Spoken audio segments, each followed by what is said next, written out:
माने क्या है? नहीं, जिहाद का वर्ड तो आप सबको पता होगा। जिहाद का वर्ड मतलब होता है संघर्ष, और उस संघर्ष के लफ्ज को आज अब आप टीवी चैनल पे जाकर के जो भी मतलब देना चाहें दे दें।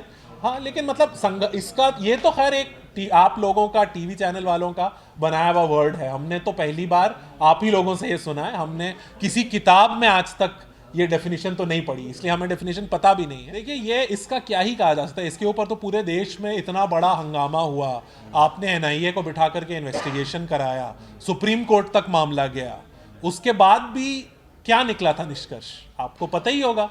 निष्कर्ष यही निकला कि सारी चीज कहानी थी, और जो कन्वर्जन था वो भी सच था, जो लव था सुप्रीम कोर्ट ने कह दिया कि वो लव भी सही था, और उसमें जिहाद का कोई एलिमेंट तो मिला नहीं।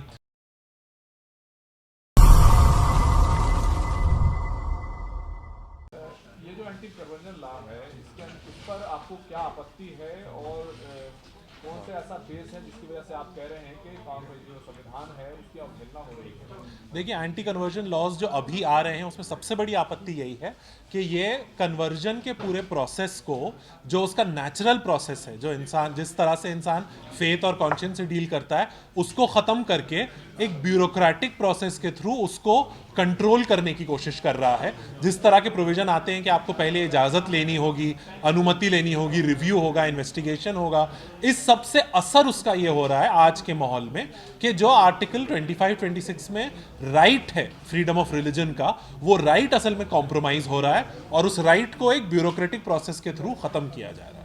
मतलब क्या आप कहना चाहते हैं, किस तरह से आपको जो क्योंकि आप ये बात कह रहे हैं कि आपको पहले जाकर अनुमति लेनी होगी, तो जो भी कन्वर्जन का प्रोसेस होता है असल में वो एक नेचुरल चीज़ होती है। आप कोई चीज़ समझते हैं, सुनते हैं, पढ़ते हैं, उसकी बेसिस पे आपका दिल रिएक्ट करता है, तो ये एक इंटरनल प्रोसेस है। ये जो इसका एक ब्यूरोक्रेटिक तरीके से इसको किया जा रहा है, वो असल में इसलिए किया जा रहा है ताकि लोगों को इससे डराया जा सके, और कई सारे ऐसे भी उसमें प्रावधान लाए गए हैं, जैसे कि महिलाओं को कन्वर्ट कराने पर जो है ज़्यादा सज़ा है, किसी ट्राइबल या SC ST को कराने पर ज़्यादा सज़ा है। तो उसमें एक मानसिकता भी दिखती है कानून बनाने वालों की, कि वो महिलाओं को या SC ST के लोगों को कम अक्ल जान समझते हैं शायद, इसीलिए उनको लगता है कि अगर आप उनको कन्वर्ट कर रहे हैं तो आपको सज़ा ज़्यादा मिलनी चाहिए। कोई आप कानून का हवाला दे सकते हैं कि हम ये कर्नाटका के कानून में भी है, ऐसा हरियाणा के कानून में भी है, और पिछले 3-4 साल में जो अलग अलग कानून आए हैं उनमें सभी में ये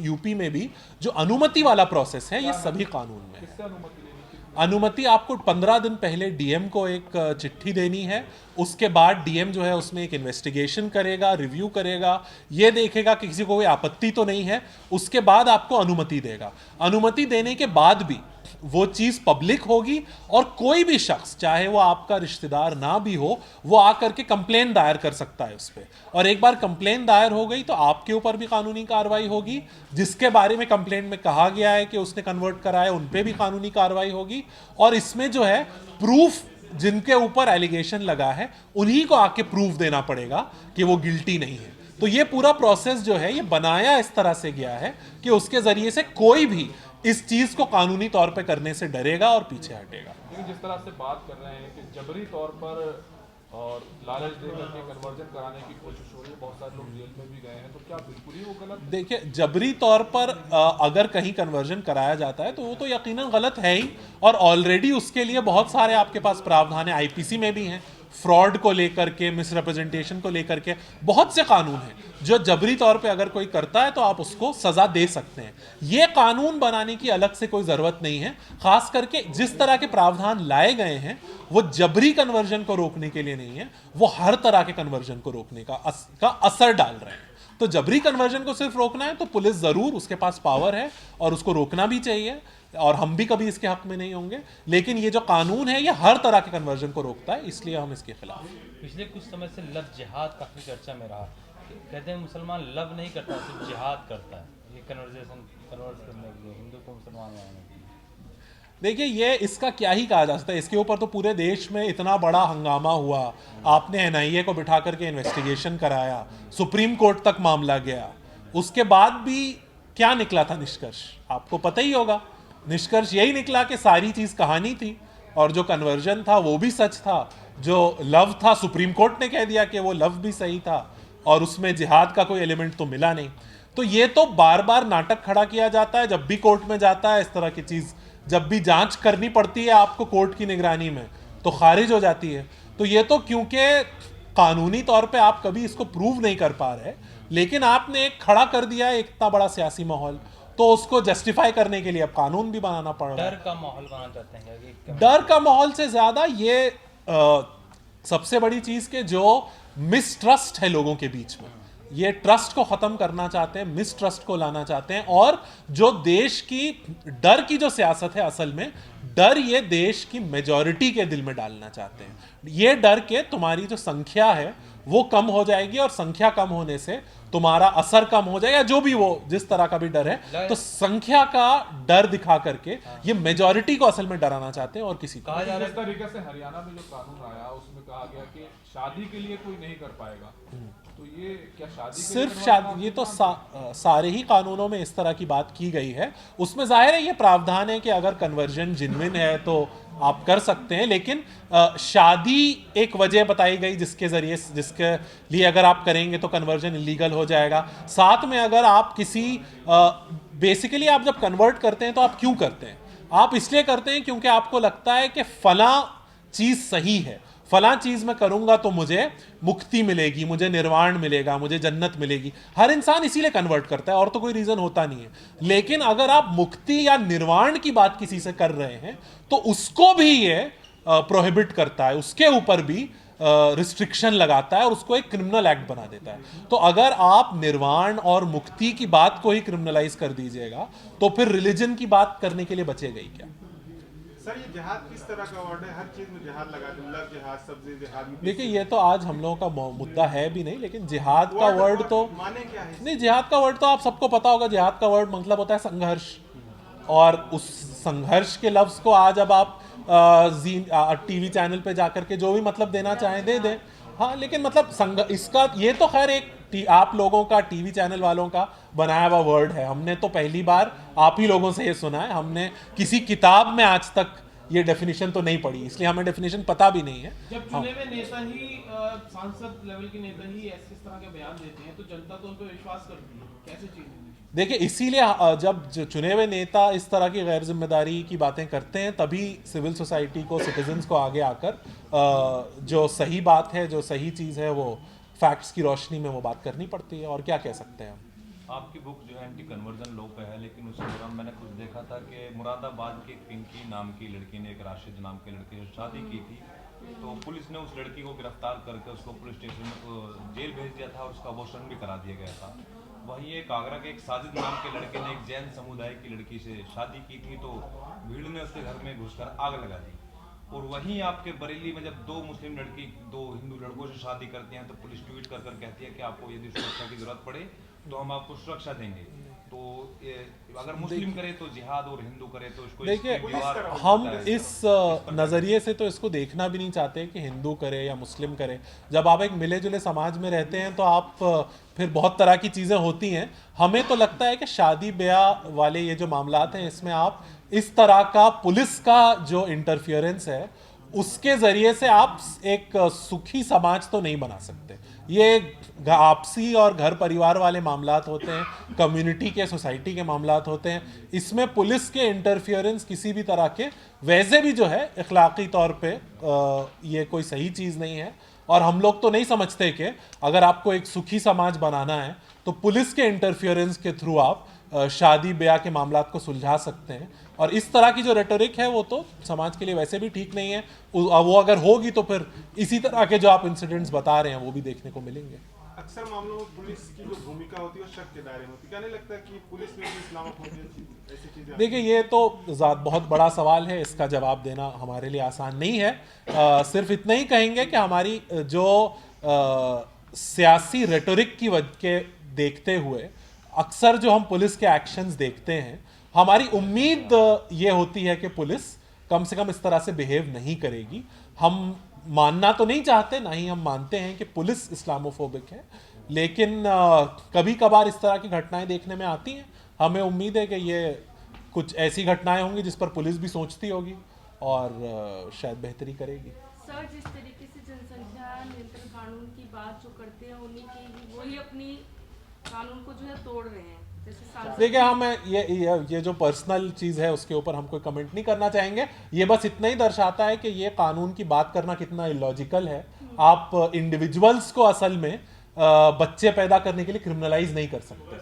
पॉलिसी जब बनती है तो वो समाज को एक डायरेक्शन में ले जाने के लिए बनती है। एक इंडिविजुअल ने उसका वायलेशन किया, उसके लिए उसको सजा दे दो, ये हर जगह ये चीज़ काम नहीं करती। ये आप चोरी चकारी के मामले में, मारपीट के मामले में ये काम कर सकता है। जब आपको समाज में कोई परिवर्तन लाना हो तो वो परिवर्तन जो है इस तरह से हर एक इंडिविजुअल को सजा देने से, ये जो सोशल चीजें हैं, किसी का बच्चा एक ज्यादा पैदा हो गया उसके लिए उस पर कानूनी कार्रवाई कर दो, ये कोई लॉजिकल तरीका नहीं है इसको डील करने का। और हमारे मुल्क ने तो मुझे लगता है ऑलरेडी दुनिया को दिखाया है कि एक पॉपुलेशन कंट्रोल पॉलिसी किस तरह से आप बिना क्रिमिनल लॉ के चला सकते हैं। तो उसका ऑलरेडी हिंदुस्तान एक बहुत अच्छा एग्जाम्पल है, उससे छेड़छाड़ करने की कोई खास जरूरत नहीं। आप कह रहे हैं कि पॉपुलेशन कंट्रोल कानून की जरूरत नहीं है, तो क्या तथ्य हैं, क्या चीजें हैं जो जिसकी वजह से आपको लगता है कि बीजेपी के मेंबर ऑफ पार्लियामेंट जो रवि किशन बिल लेकर आए वो पूरे तौर से जो ठीक नहीं है राजनीतिक है? देखिए, सिर्फ वो नहीं लेकर आए बल्कि हर सेशन में आप देखिए पार्लियामेंट में कोई ना कोई बीजेपी के मेंबर जरूर ये बिल लेके आते हैं और फिर 10 दिन तक टीवी न्यूज़ चैनल में इसकी चर्चा होती है। असल में उसको लाने के पीछे यही टीवी न्यूज़ चैनल की चर्चा है और वो माहौल बनाना जिसमें कि वो बात पॉपुलेशन कंट्रोल की करते हैं, लेकिन फिर से वही मेजॉरिटी के दिल में डर बिठाते हैं कि संख्या जो है उनकी कम हो जाएगी और किसी और की बढ़ जाएगी। संख्या के सियासत और ये पूरे मजहब को, कम्युनिटी को सिर्फ संख्या दर पे रिड्यूस कर देना, इसकी सियासत है जो असल में इस बिल के पीछे है और कुछ भी। 7 राज्यों में हिंदू अल्पसंख्यक हैं, तो क्या वो इधर वाजिब नहीं लगता? कौन से 7 राज्यों में अल्पसंख्यक हैं? नागालैंड, देखिए, आप उन राज्यों की बात कर रहे हैं जहां पे कि अल्पसंख्यक हुए नहीं है, जहां पे कि हिस्टोरिकली अल्पसंख्यक है। ऐसा नहीं है कि पिछले 70 साल में या इवन पिछले 100 साल में अल्पसंख्यक हो गए। ये वो राज्य हैं जहां पे एक ही सिर्फ है जो कि जम्मू एंड कश्मीर, जो कि हिस्टोरिकली मुस्लिम राज्य रहा है। आप जिन नॉर्थ ईस्ट के स्टेट्स की बात कर रहे हैं वहां पे कुछ जगह ट्राइबल पॉपुलेशंस हैं, कुछ जगह क्रिश्चियन मिशनरीज का काम आज से नहीं काफी पहले से है। तो वो ऐसा नहीं है कि एक दिन में या 70 सालों में हुआ है। आजादी के बाद से ऐसा एक भी स्टेट नहीं है इंडिया में जहां पे कोई माइनॉरिटी मेजॉरिटी का क्वेश्चन बदल गया हो किसी भी एक के फैक्टर सवाल ये से। है कि ये जो आरोप लगता है कि मुसलमान बच्चे ज्यादा पैदा करते हैं और फिर हिंदुओं से कहा जाता है कि वो भी 4-4, 5-5 बच्चे पैदा करें, तो क्या ये आरोप गलत है? इसका कोई आंकड़ा तो है नहीं इसको साबित करो। आज तक ना तो वो पॉपुलेशन का जो बिल उन्होंने पेश किया, ना तो उन्होंने अपनी स्पीच में, ना उसके बिल के मसौदे में, किसी भी चीज़ में आज तक कोई आंकड़े नहीं पेश किए, क्योंकि इसका आंकड़ा है ही नहीं। इसका आंकड़ा कहीं एग्जिस्ट ही नहीं करता कि एक कम्युनिटी में किसी भी हिंदुस्तान में बच्चे ज़्यादा पैदा होते हैं, दूसरी कम्युनिटी में कम होते हैं।